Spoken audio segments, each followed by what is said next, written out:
সালামু আলাইকুম। আশা করি আপনারা সবাই ভালো আছেন।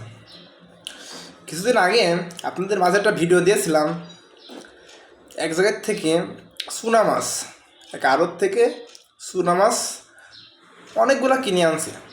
সেই মাছ আজকে আবার টমেটো দিয়ে, আলু দিয়ে এবং ওই মাছ দিয়ে রান্না করছি। এত সুন্দর লাগছে, দেখেন ছোট ছোট মাছ আপনার আলু দিয়ে রান্না করছে, অনেক সুন্দর লাগছে।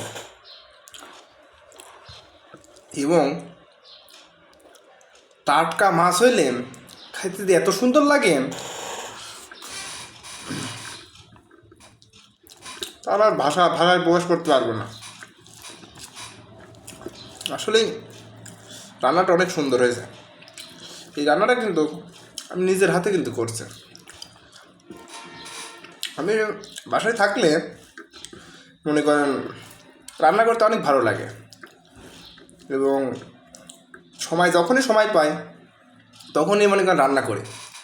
এবং যেহেতু বাসায় ফ্রিজ আছে, মাছ টাছ মনে করেন যেখানে যেরকম টাটকা মাছ পাই সুন্দর করে কিনে এনে ফ্রিজে রেখে দিই, যখন সময় পাই তখন ইনশাল্লাহ রান্না করি।